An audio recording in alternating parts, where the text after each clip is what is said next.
dernier jugement, euh,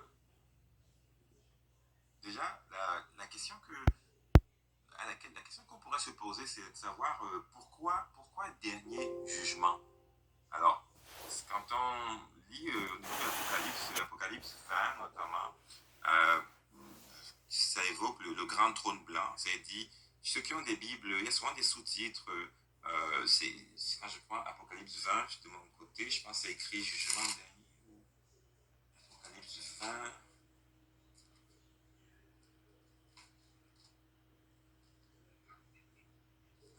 Ah, voilà. C'est ça, ok, d'accord. Jugement dernier. Alors, donc, qui dit jugement dernier, ça veut dire que il y a d'autres jugements. Il y a des jugements qui précèdent le jugement. C'est pour ça qu'il est appelé jugement dernier. Alors, on va examiner à la lumière des Écritures, donc, certains des autres jugements, mais surtout, c'est vraiment s'appesantir sur le jugement dernier.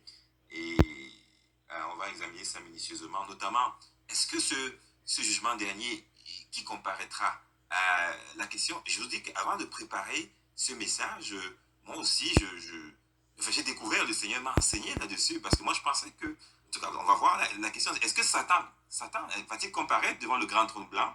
Est-ce que la bête à qui Satan remettra tout son pouvoir, est-ce que la bête va passer devant le grand trône blanc? Est-ce que le faux prophète passera devant ce grand trône blanc de jugement? Est-ce que les anges vont passer devant ce grand trône blanc? On s'attarde souvent sur le fait que le grand trône blanc est réservé pour les personnes qui ont rejeté Jésus-Christ, pour les personnes qui vont, comment dire, les morts, ceux qui meurent sans Christ. Alors, mais le Seigneur m'a beaucoup enseigné et puis je vais partager avec vous donc ces paroles du Seigneur là par rapport à qui comparaîtra devant le grand trône blanc. Alors déjà, euh, il faut que on sache que nous, les croyants, nous le savons déjà là, mais nous, on va comparer. Il y aura un jugement pour nous, un premier jugement qui sera, qu'on appelle le tribunal. On va passer devant le tribunal de Christ. Donc, qui dit tribunal, dit aussi forcément un jugement. Alors, le tribunal du Christ, quand on lit la parole de Dieu, on pourrait situer ça juste après l'enlèvement. Une fois que l'Église est enlevée, l'Église est ravie au ciel avec le Seigneur Jésus-Christ. Et entre le moment où on est avec Christ et les noces de l'agneau, parce que tout ça va se dérouler pratiquement comme en une fraction de seconde. Là-bas, le temps est tellement... c'est pas comme ici où on compte les heures. Je présume que le temps n'est pas le même. Donc, entre l'espace où on est enlevé et les noces de l'agneau, il y aura ce tribunal de Christ. Parce que la parole nous dit que quand Christ reviendra, il reviendra sur la terre, il reviendra avec son épouse, avec l'Église et avec tous les saints. Et on sera revêtu, n'est-ce pas, des habits saints et tout ça, des habits avec un fin lin et tout. Donc, le tribunal de Christ, lui, euh, il s'agira surtout de juger nos œuvres. Nos œuvres, non pas les œuvres, non pas ce que nous faisons au quotidien pour gagner notre vie et autres, mais vraiment nos œuvres dans le royaume, nos œuvres dans le Seigneur. Qu'est-ce qu'on a fait? Qu'est-ce qu'on n'a pas fait? Qu'est-ce qu'on aurait dû faire peut-être? Il s'agit donc de l'accomplissement de ces œuvres et surtout plus intéressant ou plus révélateur. Oui, on a fait des choses pour le Seigneur, mais surtout Christ va exposer nos motivations. Nos motivations parce que parfois on fait des choses, mais on fait des choses, quelles sont les réelles motivations? Est-ce que c'est donner la gloire à Christ ou alors on fait des choses parfois dans le Seigneur pour dire, je prends un exemple, j'ai converti 2 millions de personnes. Il y a comme une gloire, une fierté qui, ouais, j'ai converti des... Ouais, c'est vraiment... donc Christ va mettre tout ça en relief, les motivations. Et on se doute bien que si nos motivations, quand bien même nous avons, entre guillemets, conduit plusieurs âmes au Seigneur, mais si nos motivations n'étaient pas bonnes, c'est vrai, on est sauvé. La parole, on verra tout à l'heure, le salut, là, on l'a. Mais cependant, les récompenses, on n'aura peut-être pas les mêmes récompenses ou en tout cas, c'est Christ qui va vraiment nous juger par rapport à ces récompenses. Et ces récompenses-là, ça sera comme moi, ma compréhension de l'écriture, ça sera comme une cérémonie de remise de diplôme. C'est-à-dire que tout le monde est heureux là. À la cérémonie de diplôme, là, on est tous heureux. On a tous un diplôme là. Maintenant, il y en a qui sont des majors, il y en a qui sont... Voilà, il y a toutes sortes de rangs là et tout ça. Mais vraiment, tout le monde est heureux. À la fin, là, comme on voit souvent, ben, on jette, je sais pas quoi, des livres, autres, peu importe là. Donc, on est tous heureux et en plus, on sera avec notre Seigneur et Maître et Dieu, on sera avec lui. Et donc, il y a donc cette cérémonie, moi je l'appelle comme ça, là, le tribunal de Christ, c'est la cérémonie de remise de diplôme. Et donc, on va examiner déjà, si on regarde au niveau de l'Apocalypse, des 24 vieillards. Les 24 vieillards, là, regardons Apocalypse 4.4. Apocalypse 4.4, on va voir quelque chose. On parle des 24 vieillards. Apocalypse chapitre 4, verset 4. Donc, je lis. Alors, Apocalypse 4, verset 4. Autour du trône, je vis 24 trônes. Et sur ces trônes, 24 vieillards assis, revêtus de vêtements blancs, et sur leur tête des couronnes d'or. Donc, ces 24 vieillards-là, ce sont des humains, ce ne sont pas des anges, des humains qui ont vécu sur la terre. Et donc, le moment, Dieu a estimé qu'ils avaient terminé leur mission, et puis ils se sont donc retrouvés auprès du Seigneur Jésus-Christ. Et ça, c'est une vision. Vous savez, Jean est sur l'île de Patmos, et le Seigneur lui montre des choses à venir. Donc, nous ne savons pas, ce sont des choses qui vont se réaliser. Est-ce qu'à l'instant où on se parle, il y a déjà ces 24 vieillards? Je ne sais pas, je ne pense pas, parce que c'est des choses qui vont se réaliser. Mais Jean a vu, c'est pour ça que c'est une prophétie, il a vu qu'il y aura 24 vieillards avec des couronnes, et regardez, couronnes d'or. Or, tout le monde n'aura pas une couronne d'or. Paul nous l'enseigne, que tout le monde n'aura pas une couronne d'or. Regardons dans le livre de 1 Corinthiens, 1 Corinthiens chapitre 3. Corinthiens chapitre 3, versets 10 à 15. On va regarder ça.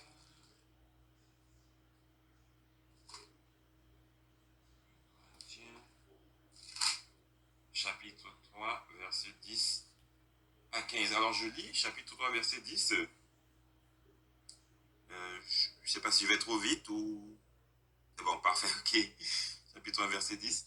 Alors, selon la grâce de Dieu qui m'a été donnée, j'ai posé le fondement comme un sage architecte.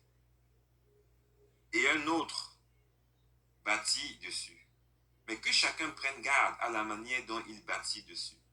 Car personne ne peut poser un autre fondement que celui qui a été posé, savoir Jésus-Christ.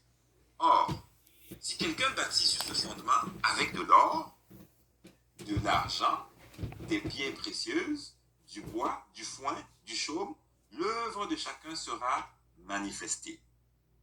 Alléluia. L'œuvre de chacun sera manifestée. Alors donc, je continue, car le jour la fera connaître.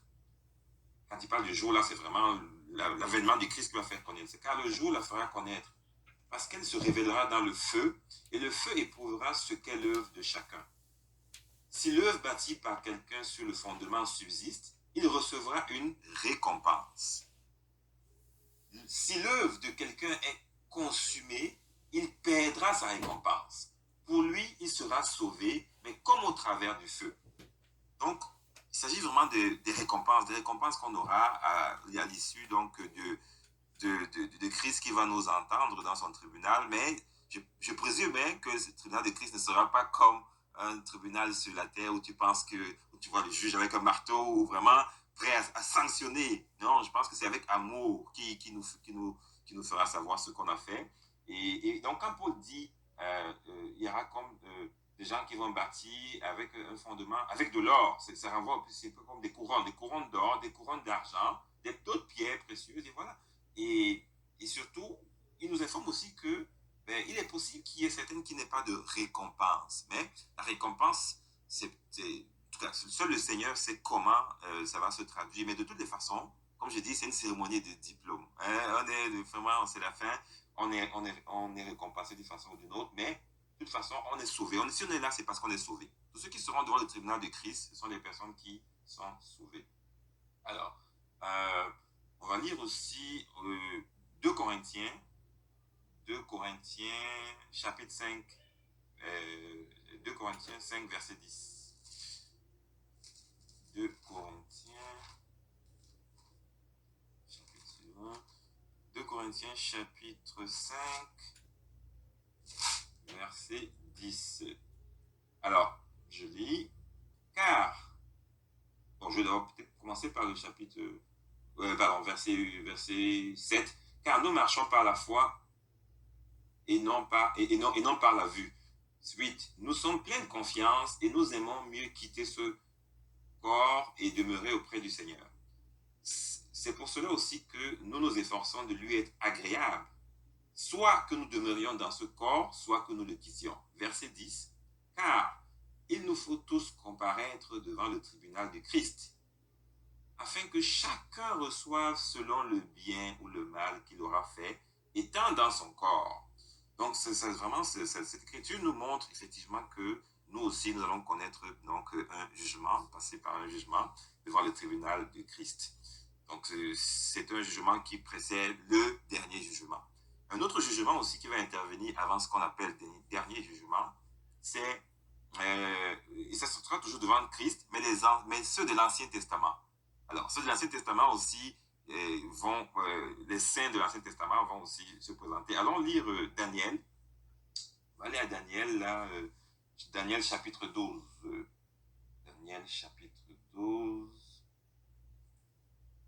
Daniel chapitre 12, versets 1 à 3.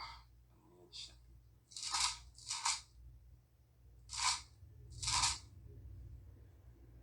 Alors, Daniel chapitre 12, versets 1 à 3. Alors, je lis. Le sous-titre, c'est les temps messianiques. Donc, nous voyons bien que quand on touche l'Apocalypse, il est très important de toucher également Daniel. Parce que ce sont des livres qui se complètent. Ce sont des livres très complexes, des livres prophétiques, mais ils ont vu plus ou moins la même période. Évidemment, Jean a certainement eu plus d'explications, mais Daniel également, le Seigneur est venu lui parler par rapport à son peuple. Et c'est pour ça qu'il fallait que Jean vienne également, ou à tout le moins qu'il donne cette révélation aussi à Jean, parce que Daniel priait, Daniel c'était par rapport à son peuple. Or, nous les nations, c'est Jean qui vient nous confirmer que, voilà, nous on sera là également et tout ça. Alors, donc, Daniel, donc, au chapitre 12, on va lire les versets 1 à 3, je lis pour vous. En ce temps-là, se lèvera Michael, le grand chef, le défenseur des enfants de ton peuple. Et ce sera une époque de détresse, telle qu'il n'y en a point eu peut-être qu'il n'y en a point eu de semblable depuis que les nations existent jusqu'à cette époque. En ce temps-là, ceux de ton peuple, donc les Hébreux, Juifs, ceux de ton peuple qui seront trouvés inscrits dans le livre seront sauvés. Qui seront trouvés inscrits dans le livre seront sauvés. Plusieurs de ceux qui dorment dans la poussière de la terre se réveilleront. Verset 2. Les uns pour la vie éternelle et les autres pour l'opprobre, pour la honte éternelle. Verset 3. Ceux qui auront été intelligents brilleront comme la splendeur du ciel. Et ceux qui auront enseigné la justice à la multitude brilleront comme les étoiles, à toujours et à perpétuité. Donc quand il parle de ceux qui ont été intelligents, faut comprendre que pas l'intelligence humaine, c'est vraiment ce qu'ils ont fait dans le Seigneur, ce qu'ils ont fait dans le royaume. C'est pour ça qu'il dit brilleront comme la splendeur. Ça peut être un habit, ça peut être des couronnes, mais vous savez, il y a plusieurs personnes qui pensent que dans le millénium, simplement par rapport à... C'est comme s'il y aura une sorte de je ne sais pas, de couleur ou autre. On saura ce que les uns et les autres ont fait pour le Seigneur. Quand on verra le frère Paul, par exemple, dans le millénium, on saura, sans même qu'il ouvre sa bouche, par rapport peut-être à certains apparats qu'il aura, on saura que ça, voilà, il a beaucoup travaillé pour le Seigneur. On saura quand on verra les martyrs aussi, Étienne et tout ce monde-là, on saura. Donc là, Daniel, l'ange est en train de confirmer effectivement que il y aura donc des personnes qui brilleront comme la splendeur du ciel. Et voilà, et tout simplement parce qu'ils ont, vous voyez, l'évangélisation qu'on fait aussi partout, ça, c'est pour ça qu'on dit, l'apôtre Paul disait, malheur à moi si je n'évangélise pas. Malheur à moi si je n'évangélise pas. C'est ça, c'est vraiment la mission que le Seigneur nous a laissée. Et on sera jugé presque à 90%, sinon plus, sinon à 100% sur j'allais dire, la mission. Aller évangéliser et faites des nations, baptisez-les, ceux qui croiront, baptisez-les, n'est-ce pas, au nom de Jésus-Christ, voilà, au nom du Père et du Fils et du Saint-Esprit. Donc c'est vraiment ça, on sera jugé par rapport à ça. Mais eux également, l'Ancien Testament, tous ces saints-là, qui vont aussi comparaître, eux également seront jugés aussi par rapport à ça, parce que de toute façon, ce qu'on fait aujourd'hui, eux, ils l'ont fait hier. Ils l'ont fait hier. C'était pas au nom de Jésus-Christ, littéralement écrit, c'était au nom de Yahweh. Mais nous savons tous que Yahweh et Yeshua, c'est, n'est-ce pas, c'est le même être en fonction des fonctions, en fonction des fonctions qu'il doit remplir. Donc, peut remplir telle fonction. Il faut que le Fils soit sacrifié, et voilà, donc c'est le Fils, parfois c'est le Père, et ensuite, donc, c'est le Saint-Esprit qui vient donc accomplir tout cela. Donc, eux également vont comparaître devant ce tribunal de Christ. C'est un jugement. Il y a aussi les saints de la grande tribulation. Parce que nous savons que certaines personnes vont passer par la grande tribulation. Et donc, quand on lit le livre d'Apocalypse, on va à Apocalypse 20, Apocalypse 20, verset 4 à 6, c'est ce qu'on va lire. Apocalypse 20. Apocalypse 20, verset 4. Donc là, si vous regardez le sous-titre, là, c'est écrit Satan lié pour 1000 ans, règne des fidèles et de Christ. Donc, je commence à partir de 24. Et je vis des trônes, et à ceux qui s'y assirent fut donné le pouvoir de juger, et je vis les âmes de ceux qui avaient été décapités à cause du témoignage de Jésus, et à cause de la parole de Dieu, et de ceux qui n'avaient pas adoré la bête, ni son image, et qui n'avaient pas reçu la marque sur leur front et sur leurs mains. Ils revinrent à la vie, et ils régnaient avec Christ pendant 1000 ans. Donc ici, on voit, Christ n'est pas encore revenu sur terre physiquement, poser ses pieds, et on voit qu'il y a des martyrs, des gens qui sont passés par la grande tribulation, et qui donc sont là. L'apôtre Jean les voit. Cependant, petite nuance avec ces personnes-là, il n'est pas fait état de récompense pour elles. Si vous voyez, on dit, l'Écriture dit, à la fin du verset 4, et il revint à la vie et il régnait avec Christ pendant 1000 ans. Donc, pour eux, leur récompense, c'est le millénium. C'est d'être avec Christ pendant 1000 ans. Alors que alors que les saints qui seront enlevés avec Christ, eux, ils auront d'abord des couronnes et ensuite le millénium. C'est naturel. Le millénium nous est promis. Maintenant, cela peut se comprendre aussi parce que ceux qui passent à travers la grande tribulation, selon l'interprétation des Écritures, cela dit, l'Apocalypse est un livre complexe. C'est pour ça que j'attends aussi que le frère Martin nous a promis l'ouvrage dont on a parlé la dernière fois, qui apporterait comme une nouvelle façon de voir les choses. Mais à l'état actuel, ce que nous comprenons, ce que je comprends de la parole, c'est que dès l'instant où on est enlevé, donc il y aura le tribunal de Christ, puis les noces de l'agneau, et à la suite de ça, on aura des récompenses. Maintenant, eux, ceux qui passent par la grande tribulation, la récompense, c'est quoi? C'est par rapport à ce qu'on a fait dans le royaume. Mais ceux qui passent par la grande tribulation, en général, sont des personnes qui n'ont pas été enlevées. Des personnes qui n'ont pas été enlevées, si on parle du postulat que la bête va venir régner, comme disait Daniel, la prophétie, pendant 3 ans et demi. Donc, on a comme cette période de 7 ans de grande tribulation. Et au milieu des 7 ans, il y a donc la bête révèle donc son identité. Et c'est en cela que également donc Dieu envoie donc les deux personnes, les deux envoyés, les deux saints qui viendront jouer le rôle de l'Église, d'évangéliser, parce que l'Église ne sera plus là. L'Église ne sera plus là, ce sont ces personnes qui vont apporter le message de Christ pour dire ne suivez pas le faux prophète, ne suivez pas ceci, voilà. Donc, si ces personnes-là, à qui ces personnes vont résister, elles vont refuser la marque de la bête, elles vont refuser d'être, comment on dit là, marquées au front ou à la main et tout. Mais si elles sont arrivées jusque-là, c'est parce que pendant, comme Jésus a dit, je viendrai comme un voleur. Donc, la nuit est avancée. Il faut travailler pendant que la nuit est avancée. Parce qu'il y aura un moment où on ne pourra plus rien faire. Et malheureusement, ces personnes-là, un peu comme auront raté le coaching.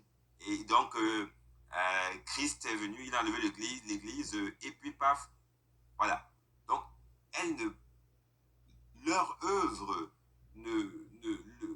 c'est comme on peut dire que c'est un peu comme quelqu'un qui est assis dans l'église, mais il a un pied dehors, un pied dedans. Un pied dehors, un pied dedans, il est tiède. Mais puisqu'il écoute souvent la parole, il sait qu'on parle d'enlèvement. Il sait que ça va venir un jour, mais il n'est pas prêt. Peut-être parce qu'il est encore séduit par les choses de ce monde.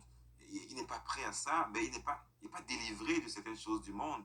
Donc, lorsque viendra l'avènement de l'enlèvement de l'Église, cette personne-là, en principe, l'enseignement va revenir. Ces choses-là, donc c'est réel, cette situation. Et donc, je pense que ces personnes, surtout celles qui ont été, on dit c'est toujours Christ, hein, c'est le Seigneur qui met en chacun vraiment aussi le désir de le suivre. Nul ne vient si le Père, nul ne vient à Christ si le Père n'est-ce pas d'avoir ces personnes-là. Donc, ces personnes-là vont donc souffrir le martyre, mais ne prendront pas la marque de la bête. Et elles seront donc, la bête va tuer ces personnes. Et ce sont ces personnes que l'apôtre Jean voit des martyrs là venir comme ça. Donc, pas de récompense, puisqu'il n'y a rien, aucune œuvre vraiment n'a été faite pour le Seigneur. Aucune œuvre. Donc, mais il y aura le millénium. Donc, c'est la grosse différence entre les saints de l'Ancien Testament, les saints aussi de l'Église, qui vont avoir les récompenses, et le millénium. Dans les autres, c'est juste le millénium. Donc, on voit aussi une autre catégorie ici de jugement pour, on dit, les descendants d'Israël, survivant à la grande tribulation. Allons lire Ézéchiel. Ézéchiel qui a eu cette vision. Ézéchiel chapitre 20. Ézéchiel chapitre 20. Verset 34. Ézéchiel, avant Daniel ou après Daniel, quelque chose comme ça. Avant Daniel, voilà. Ézéchiel chapitre 20. Ézéchiel chapitre 20, verset 34. Je lis pour vous, chapitre 20, verset 34. Voilà. Alors l'Éternel donc parle à travers Ézéchiel, il dit, je vous ferai sortir verset 34, je vous ferai sortir du milieu des peuples, et je vous rassemblerai des pays où vous vous êtes dispersés, à main forte et à bras étendus, et en répandant ma fureur. Verset 35, je vous amènerai dans le désert des peuples, et là, je vous jugerai face à face. Comme je suis entré en jugement avec vos pères dans le désert du pays d'Égypte. Ainsi j'entrerai en jugement avec vous, dit le Seigneur l'Éternel. Verset 37, je vous ferai passer sous la verge, et je vous mettrai dans les liens de l'alliance. Je séparerai de vous les rebelles et ceux qui me sont infidèles. Je les tirerai du pays où ils sont étrangers, mais ils n'iront pas au pays d'Israël, et vous saurez que je suis l'Éternel. Le pays d'Israël, ici, dont il parle, c'est la Nouvelle Jérusalem. Donc là, il s'agit de... Parce que nous tous, là, le millénium, on va dire, c'est la Nouvelle Jérusalem. Donc, il dit qu'une partie d'Israël, donc là, il va les juger. Et quand on... C'est pour ça que, vraiment, pour ceux-là qui vont, pendant la grande tribulation, découvrir que c'est vraiment Christ, le Messie était vraiment Yeshua, celui qu'ils ont percé, et tout ça, ils vont pleurer par rapport à tout ce qu'ils ont fait. Et c'est ça. Donc, il y a certains donc, que le Seigneur va donc prendre avec eux, qui vont au niveau du tribunal de Christ. C'est Christ qui va les juger toujours également. Mais Ézéchiel, il nous a dit l'Éternel, bien évidemment, c'est Christ Homme n'était pas encore arrivé sur la terre, mais c'est l'Éternel qui va les juger. Or, nous savons que tout a été remis à Christ. Donc, eux donc aussi également, ils vont passer à travers ce tribunal. Alors, maintenant, le jugement dernier, à proprement dit, bon, il y a d'autres jugements, je ne vais pas revenir, une série de jugements, mais on va s'arrêter à certains. Je voulais juste attirer votre attention sur le fait que si on dit jugement dernier, c'est parce qu'il y a plusieurs autres jugements. Alors, le jugement dernier en lui-même, pour, vous savez, tous ceux qui, moi, avant d'être profondément transformé, je fréquentais certaines personnes parfois qui disaient que la, tout ce qui est dans la Bible, le jugement dernier, tout ça, c'est une histoire, ce sont des fables, ça. Le jugement dernier, c'est une histoire, ce sont des histoires, là, ça n'a aucune allure. D'autres qui pensaient, vous savez, dans certains milieux, surtout les milieux des francs-maçons, ils disent, ils savent que Christ va revenir, mais leur interprétation des choses, c'est qu'il n'y aura pas de combat dans le ciel. Il n'y aura aucun combat. Christ va revenir chercher les siens et aussi leur grand architecte. C'est comme ça qu'ils appellent leur maître, en fait Satan, c'est ça. Leur grand architecte va aussi rester sur la terre avec ses siens. Il va dominer sur la terre. C'est comme ça que les enseignements qu'eux ils ont, c'est ça. Donc il n'y aura pas de bataille comme les gens racontent la bataille entre que le diable sera vaincu, tout ça c'est des histoires. Lui, il restera sur la terre, il règne, et Christ prend les siens, il s'en va. Alors, quand moi j'ai entendu cette interprétation, avec la connaissance de la parole maintenant, j'ai dit, waouh, Lucifer, il dit toujours à moitié la vérité. Parce qu'effectivement, lui, les 3 ans et demi que Daniel ou que Jean a vu, évidemment, le malin va dominer la bête. Satan va entrer personnellement dans la bête, et la bête, sur la terre, va régner. Donc, effectivement, Christ va enlever les siens et il restera sur la terre avec les siens aussi, Lucifer, parce qu'il va tuer. Il va tuer tous ceux qui ne voudront pas accepter sa domination, mais tous les autres donc vont accepter, vont adorer la bête, vont l'adorer lui. Donc, effectivement, c'est toujours à moitié ce qui dit la vérité à moitié. C'est un peu comme si tu manges ce fruit, tu ne mourras pas. Vous voyez, c'était toujours, il dit des choses à moitié vraies. Donc, effectivement, le jugement dernier aura bel et bien lieu et il est prévu depuis très longtemps. Alors, regardons, on va au niveau du livre de Psaume. On va voir Psaume au chapitre 1. Donc, le premier psaume, Psaume chapitre 1. Psaume chapitre 1, je pense le verset 4. Psaume chapitre 1. Oui, Psaume chapitre 1, c'est le verset. On va lire le verset 4 et 5.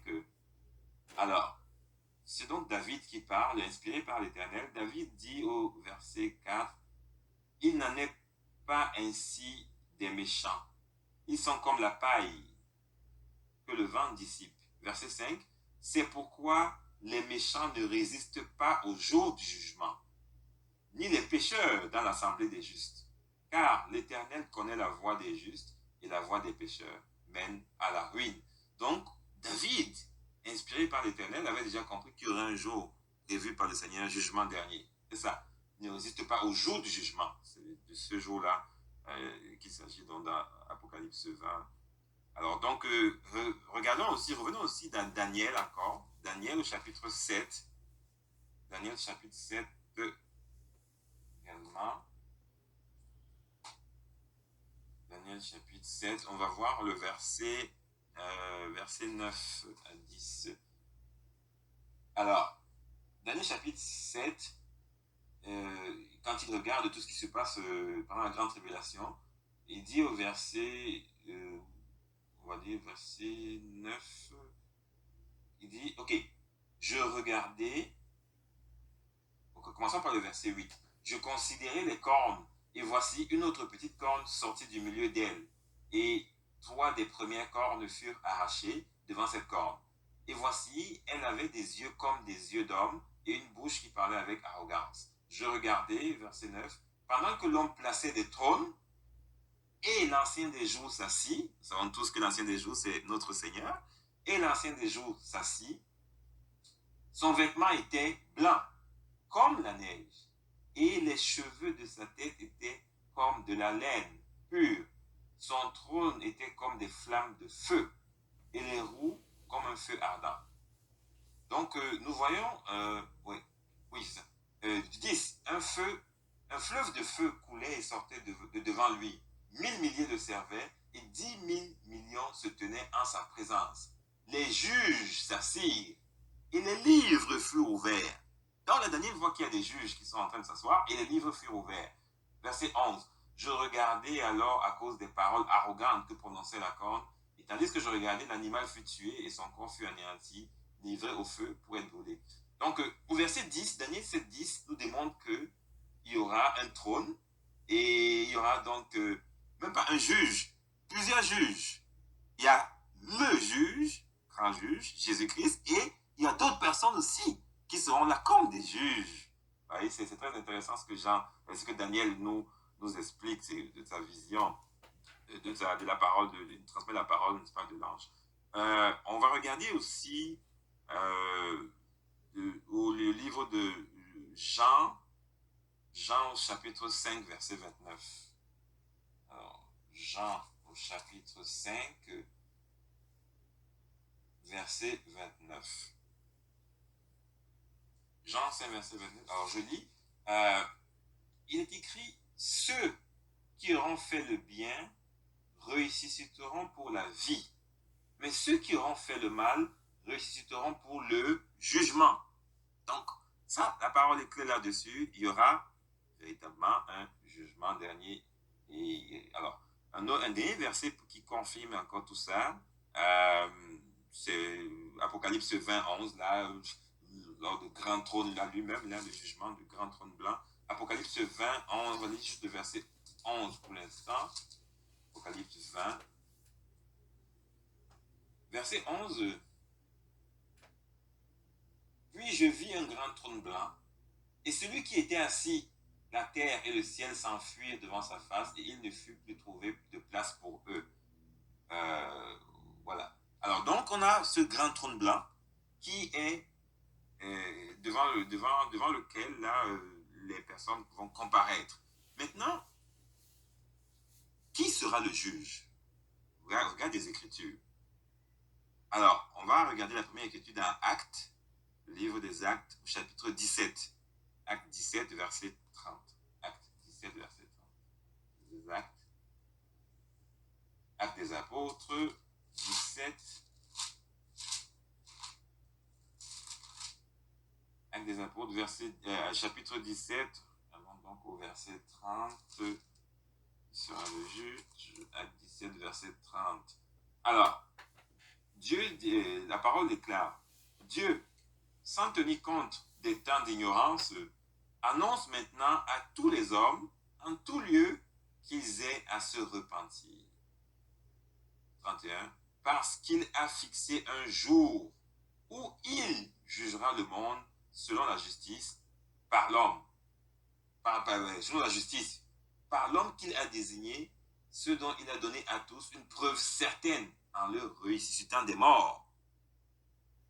Donc, nous voyons au verset 31 que celui qui va être le juge, c'est celui que Dieu a ressuscité, ramené à la vie, et nous avons, pour le dire, là, il est en train de plaider, d'évangéliser, même j'allais dire, c'est pas une simple plaidoirie, il évangélise devant, donc, je pense c'est devant l'aéropage, n'est-ce pas, quand il est arrivé là-bas, avec ces personnes si religieux, hein, et puis tous ces philosophes là. Donc, Paul leur dit que le jugement, donc celui qui va juger, c'est celui qui a été ressuscité. Alors, également, on va lire aussi Matthieu 16, 27. Livre de Matthieu 16, 27. On va beaucoup naviguer dans les Écritures. Moi, j'aime ça. Hein? Matthieu 16, 27. Matthieu 16, 27. Alors, Matthieu 16, chapitre 16, verset 27, il est écrit, car le Fils de l'homme doit venir dans la gloire de son Père avec ses anges, et alors il rendra à chacun selon ses œuvres. Donc là, pour certains qui ont des Bibles, parfois quand Jésus parle, c'est écrit en rouge, d'autres tout ça. Donc là, nous savons que Matthieu est en train de relayer la parole de Christ lui-même là. Ça, le Fils de l'homme doit revenir dans la gloire de son Père avec ses anges et alors il rendra à chacun selon ses œuvres. Donc il s'agit du tribunal hein, de Christ, du jugement dernier, pardon. Ça c'est le jugement dernier là, chacun selon ses œuvres. Et on va également regarder le livre de Jean, toujours. Regardons Jean, on est toujours là. Non, alors à Jean, chapitre 5, verset 22. Quelques livres. Là. Jean, chapitre 5.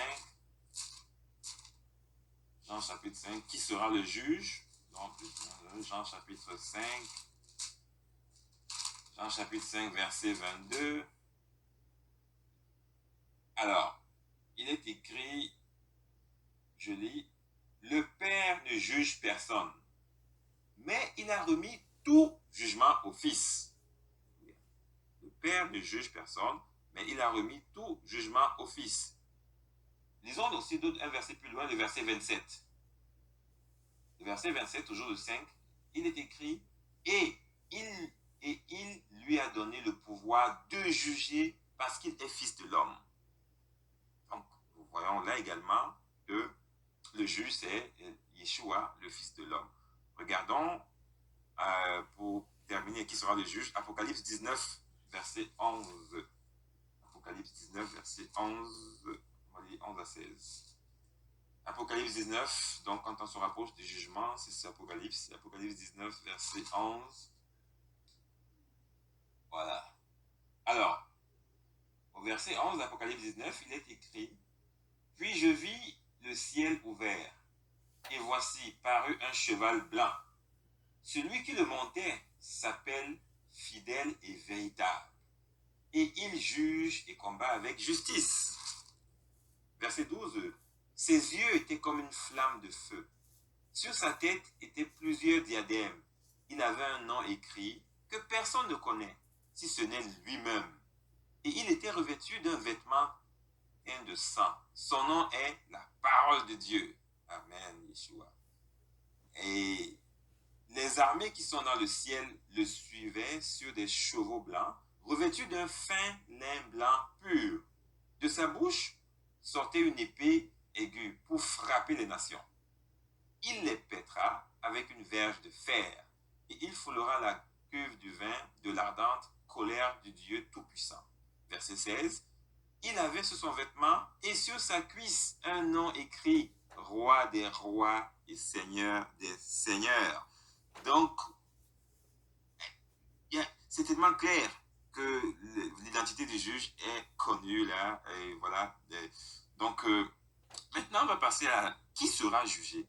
Qui sera jugé devant le grand trône blanc? Comme je disais, Satan sera-t-il jugé, le faux prophète, tout ça. Alors, regardons,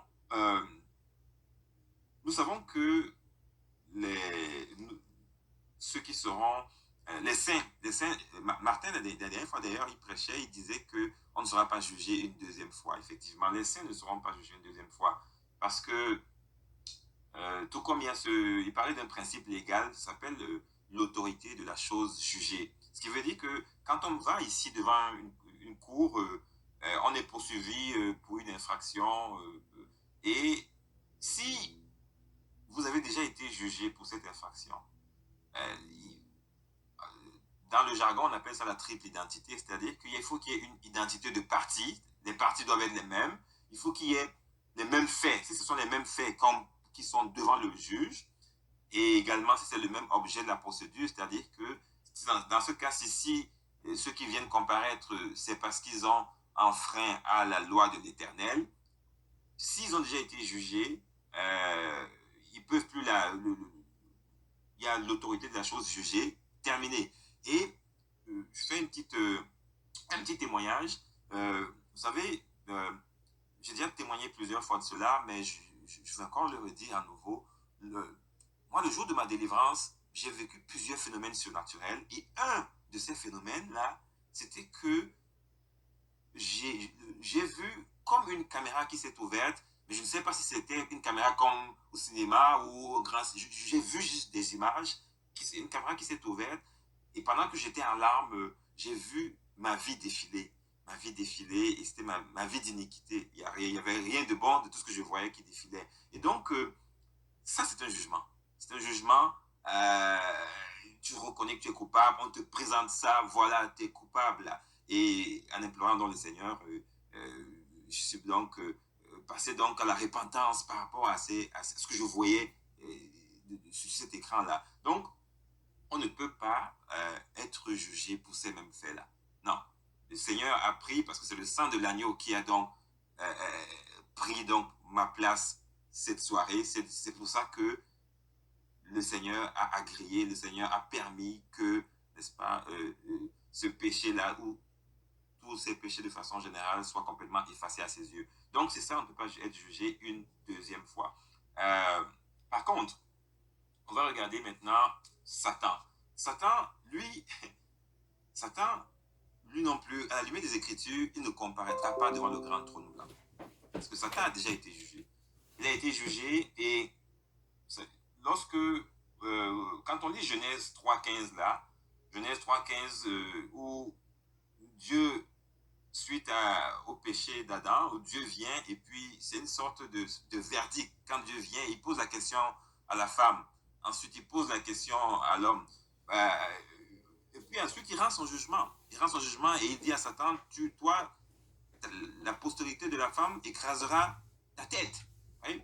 Maintenant, ce jugement-là, quand il le dit, ce n'est pas encore accompli. Il faut attendre que Christ arrive. Christ arrive et quand Christ vient donc sur la croix, il est donc, Satan est complètement écrasé. Aucune puissance. Il est complètement démuni dépossédé de toute forme de puissance qu'il avait par le passé. Donc, il y a comme le début donc, de la sentence, de la peine qui a été prononcée dans Jean 3.15, qui commence donc à être mise en branle. Lisons, on va lire ça, on va lire Jean 12.31. L'évangile de Jean, chapitre 12, verset 31. Jean, chapitre 12, au verset 31, il est écrit... Alors, c'est Jésus qui, à la veille de son arrestation, il dit, maintenant a lieu le jugement de ce monde. Maintenant, le prince de ce monde sera jeté dehors, sera expulsé. Et moi, quand j'aurai été élevé de la terre, j'attirerai tous les hommes à moi. Donc, ça va ensemble. Aussitôt que le prince de ce monde est dépouillé, il n'a plus aucun pouvoir, ça va ensemble. Christ est élevé, il est sur la croix, et son sang qui est donc expié pour les péchés, donc de ceux qui seront sauvés, c'est donc l'exécution de la sentence qui a été faite dans Genèse 3.15. Et donc, regardons donc la peine, quand Satan commence effectivement donc sa peine, allons dans Apocalypse 20, au chapitre Apocalypse 20, 1, au chapitre 1, Apocalypse 20, on va dire, il y a une exécution partielle de cette peine, Apocalypse 20. Ok, alors, Apocalypse 20, il y a un sous-titre, Satan lié pour 1000 ans. Pour 1000 ans. Donc, verset 1, puis je vis descendre du ciel un ange qui avait la clé de l'abîme et une grande chaîne dans sa main.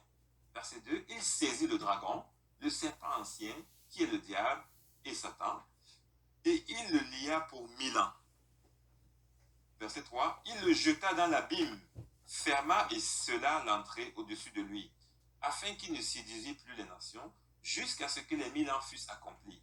Après cela, il faut qu'il soit délié pour un peu de temps. Donc nous voyons déjà que Satan, pendant 1000 ans, il commence déjà sa peine. Là. Il y a comme une exécution partielle de sa peine, 1000 ans enchaîné, lié et donc réduit à ne plus pouvoir séduire qui que ce soit. Cependant, il va donc terminer, après qu'il soit relâché pour un peu de temps, il va donc séduire à nouveau et puis il va, l'Apocalypse 20, verset 7, plus loin là, on voit que il est écrit, verset 7, quand les 1000 ans seront accomplis, Satan sera relâché de sa prison et il sortira pour séduire les nations qui sont aux quatre coins de la terre, Gog et Magog, afin de les rassembler pour la guerre Leur nombre est comme le sable de la mer. Verset 9. Et ils montèrent sur la surface de la terre, et ils investirent le camp des saints et la ville bien-aimée. Mais un feu descendit du ciel et les dévora. Verset 10. Et le diable qui les séduisait fut jeté dans les dents de feu et de soufre, où sont la bête et le faux prophète. Et ils seront tourmentés jour et nuit au siècle des siècles. Donc là, nous voyons quand on lit bien que le trône blanc, Satan ne se présente même pas devant le trône blanc. Dès que la bataille est terminée, il a perdu. Tout de suite, instruction est donnée par Yeshua, aux anges de le mettre, de l'envoyer directement dans les temps de feu et de soufre. Et là, il est écrit qu'il va retrouver la bête et le faux prophète dans cet état. Donc il y a déjà la bête et le faux prophète qui ont inauguré, si on peut le dire, la bête et qui ont inauguré les temps de feu et de soufre. Alors regardons, on va voir, là, si on dit qu'ils sont déjà là-dedans, ça veut dire que la parole a prévu ça. On lit Apocalypse 19 au verset 20. Donc, le chapitre plus haut, chapitre 19, Apocalypse, au verset 20. Alors, il est écrit, et la bête fut prise. Commençons au verset 19. Et je vis la bête et les rois de la terre et leurs armées rassemblés pour faire la guerre à celui qui était assis sur le cheval et à son armée. Verset 20. Et la bête fut prise, et avec elle le faux prophète, qui avait fait devant elle les prodiges par lesquels il avait séduit ceux qui avaient pris la marque de la bête et adoré son image. Ils furent tous les deux jetés vivants dans l'étang ardent de feu et de soufre. Donc, nous constatons que ceux qui vont inaugurer l'enfer, ou qu'on appelle les temps de feu de soufre, c'est la bête et le faux prophète. Donc, Satan lui-même, son sort sera réservé un peu plus tard, mais avant le trône blanc, le grand trône blanc, Satan va donc rejoindre la bête et le faux prophète. Donc, ils ne vont pas comparaître devant le grand trône blanc. Il y a déjà eu une sentence. Le verdict et la sentence ont été prononcés. Alors, autre question, est-ce que les anges ont bien évidemment, Claire a dit quelque chose que j'ai bien apprécié la dernière fois, quand je crois que c'est le frère David qui posait la question de savoir si les anges sont, je ne sais pas comment il avait formulé ça, est-ce que les anges sont en notre service, en tout cas, bref, Claire avait dit que les anges sont au service de Dieu. Ils sont au service de Dieu, mais pour le ministère des saints, pour nous, par rapport à ce que Dieu a prévu pour nous, les saints, les anges sont là. Moi, particulièrement, il y a comme dans le courant évangélique, certains frères qui s'enorgueillissent même de dire les anges sont à notre service. Les anges sont là pour nous servir. Là. Un peu comme s'il y a nous sommes à l'image de Dieu et pas les anges. Il y a comme une hiérarchie. En tout cas, moi, ça me met très mal à l'aise. Et puis d'ailleurs, c'est complètement erroné de dire que les anges sont à notre service. Parce que si c'était ça, ok, donne donc un ordre à un ange, on va voir s'il va t'obéir, toi. C'est quand même bizarre. Alors, ils sont là au service de l'Éternel, mais c'est pour l'accomplissement d'un ministère prévu par l'Éternel. Donc, ce sera effectivement, c'est comme ça que le Seigneur a prévu les choses. Donc, regardons donc si les anges, quand on parle des anges jugés, c'est forcément les anges déchus. Est-ce que les anges déchus vont comparaître devant ce grand trône blanc? On va lire 2 Pierre. 2 Pierre chapitre 2 au verset 4. 2 Pierre, 2 Pierre chapitre 2 verset 4. Alors, il est dit ici, car si Dieu n'a pas épargné les anges qui ont péché, mais s'il les a précipités dans les abîmes des ténèbres et les réserve pour le jugement. Donc, nous voyons ici que les anges déchus vont passer, il les réserve pour le jugement. Il les réserve pour le jugement. Lisons aussi Jude, le livre de Jude, qui est dans le 4e chapitre, Jude 1, donc au verset 6. Juste avant Apocalypse, on a Jude. Alors, Jude 1, au verset 6, il est écrit, peut-être on va commencer à lire, peut-être, oui, c'est ça, verset 6. Alors, ok, le 5 d'abord pour avoir une petite idée du contexte. Je veux vous rappeler, à vous qui savez fort bien toutes ces choses, que le Seigneur, après avoir sauvé le peuple et l'avoir tiré du pays d'Égypte, fit ensuite périr les incrédules. Verset 6. Qu'il a réservé pour le jugement du grand jour, enchaînés éternellement par les ténèbres, les anges qui n'ont pas gardé leur dignité, mais qui ont abandonné leur propre demeure. Donc, Dieu nous révèle aussi ça, que ces anges, n'est-ce pas, la colère de Dieu est réservée pour le grand jour, par rapport à ces anges-là, qui ont abandonné leur propre demeure. Et on va se regarder donc dans le livre de 1 Corinthiens 6, 1 Corinthiens chapitre 6, versets 1 à 3. 1 Corinthiens.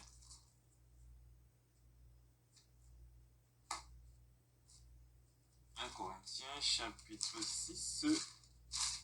Alors 1 Corinthiens chapitre 6, verset 1 à 3, je pense pour le verset 1, c'est Paul qui nous aide. Paul nous dit, quelqu'un de vous, lorsqu'il a un différend avec un autre, ose-t-il plaider devant les injustes et non devant les saints?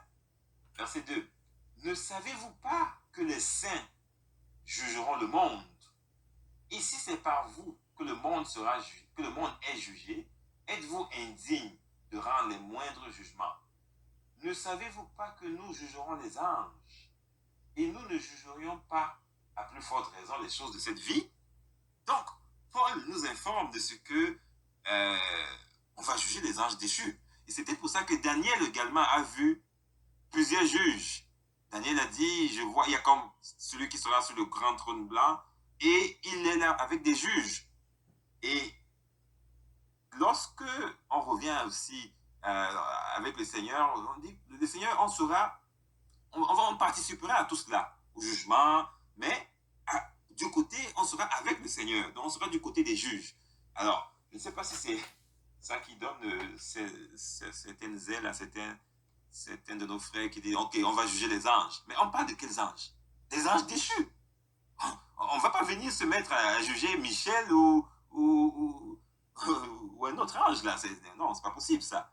On va juger les anges déchus.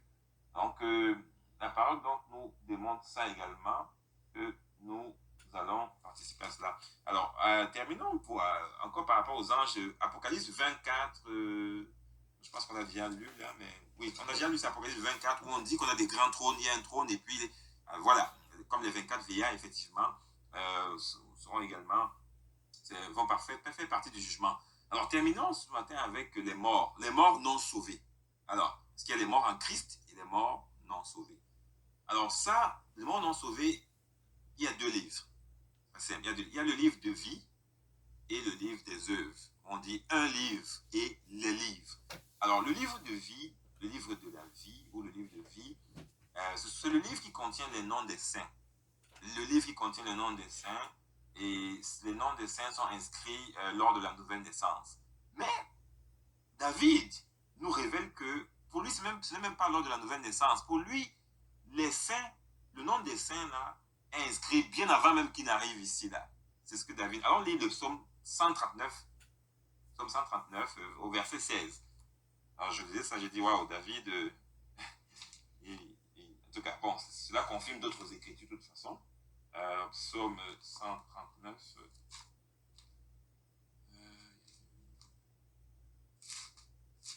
Psaume 139.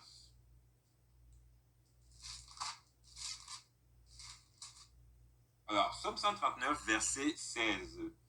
On va voir ce que David nous dit. Quand je n'étais qu'une masse informe, tes yeux me voyaient. Et sur ton livre étaient tous inscrits les jours qui m'étaient destinés, avant qu'aucun d'eux existât. Donc, pour David, là, il nous dit, inspiré par l'Éternel, moi, là, mon nom était déjà dans le livre de vie avant même que je n'arrive sur la terre. Donc, alors, pour nous, c'est sûr que même, oui, c'est ça qu'on dit que tant que Christ n'est pas revenu, il y a toujours de l'espoir. Parce que savez, parfois on se dit que mais comment cette personne-ci entend la parole depuis 10 ans, depuis 20 ans, mais il n'y a pas de changement dans sa vie, il n'y a pas de transformation dans sa vie. Ça, on laisse ça au Seigneur, il est souverain. Il sait quand, comment ça va se passer. Mais si c'est une personne dont le nom est inscrit dans le livre de vie avant même d'arriver sur la terre, elle va finir par être transformée. L'arche de Noé, l'arche a été fermée lorsque le dernier être est entré. Tant que le dernier être n'est pas entré, l'arche ne se ferme pas. Il n'y a pas de déluge. Donc, tout le monde, tous ceux qui sont prévus, vont finir par entrer. C'est ce que Paul appelle dans Romains ceux qui sont prédestinés. C'est comme ça. Donc là, nous voyons que le livre de vie, effectivement, là, c'est okay, le nom inscrit dans le livre de vie. Lisons aussi Malachie. Malachie chapitre 3, verset 16. Malachie chapitre 3. Alors, Malachie, comme on dit, c'est le dernier, celui qui est juste avant le début, avant donc, le Nouveau Testament. Malachie.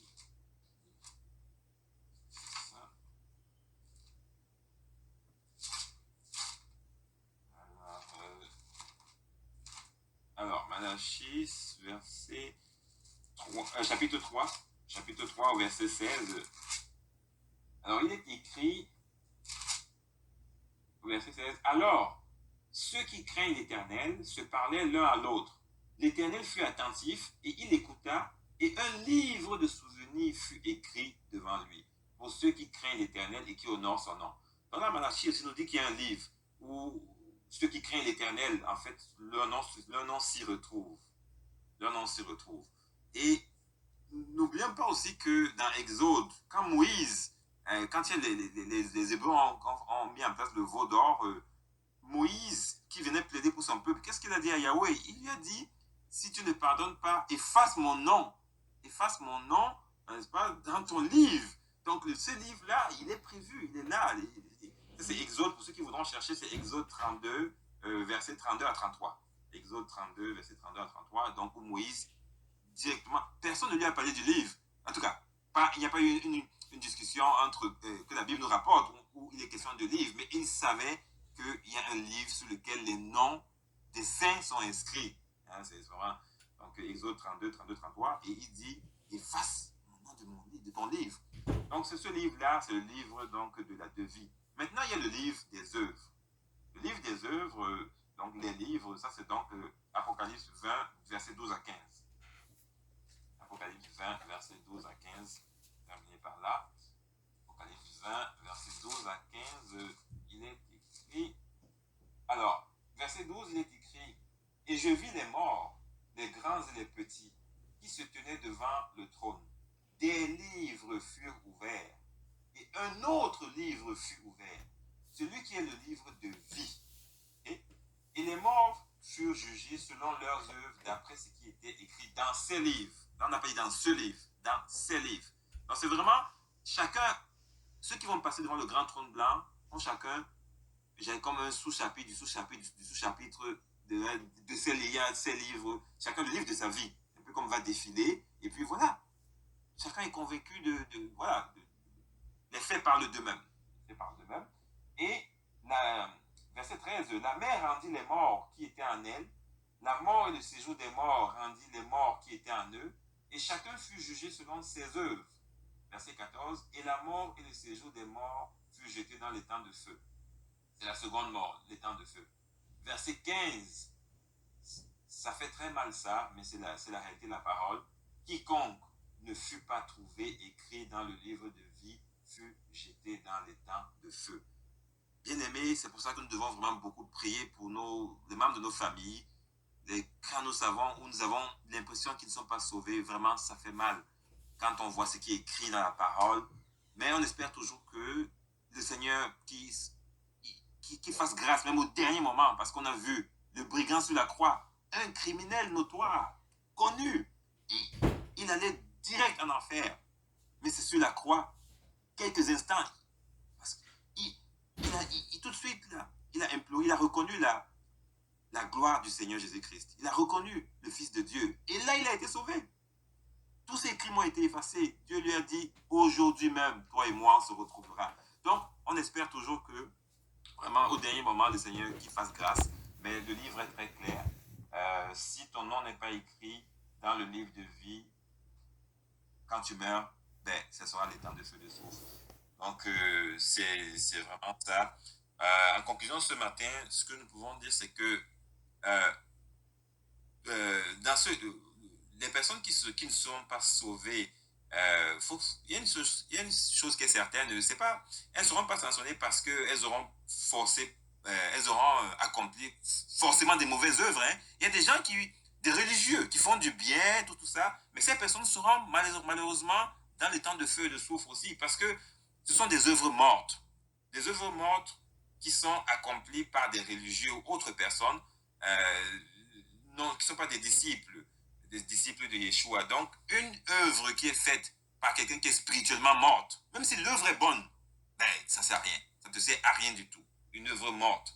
Donc, c'est parce que maintenant tu es sauvé, alors là tu as accompli les œuvres. Tu n'es plus mort, tu es vivant, et tu es spirituellement vivant, et alors là tu as accompli les œuvres, et c'est cela qui est important. Donc, nous allons prier vraiment pour que dans nos familles, là, que partout nos amis, les proches, que le Seigneur, que leur nom également soit inscrit dans le livre de vie. Ce livre de vie, c'est le seul moyen d'être sauvé. Et comment l'obtenir? C'est par la grâce du Seigneur au moyen de la foi en Jésus-Christ. Euh, Père éternel, merci pour ce message, Père. Oh, je te prie je te remercie pour chacun d'entre nous présents et ceux qui ne sont pas avec nous, mais qui également, dont le nom est inscrit dans le livre de vie. C'est une grâce énorme, une grâce. Jusqu'aujourd'hui, Seigneur, nous ne méritons pas cela. Nous ne méritons pas cela, oui, Père éternel, mais ce n'est que par ta grâce. Ce n'est que par ta grâce, par la foi en Jésus-Christ que nous avons eu. C'est ça qui a permis que nous puissions que notre nom puisse se retrouver dans le livre de vie. Merci, Père. Je te rends gloire pour tout cela. Pour tous ceux et celles qui ne sont pas encore dans le livre de vie. Oui, Père éternel. C'est toi qui connais le calendrier. Accélère cet agenda si possible. Oui, Père, nous te prions pour cela. Père, tu fais miséricorde à qui tu veux, tu l'as dit. Nous t'implorons pour nos familles. Nous t'implorons pour les personnes qui sont des personnes religieuses qui parfois aiment le Seigneur, mais qui sont mal enseignées, qui sont embrigadées dans des mouvements religieux et autres, Père. Merci, merci, merci, Père, pour tout ce que tu feras. Dans le nom de Jésus-Christ. Amen. Donc, on va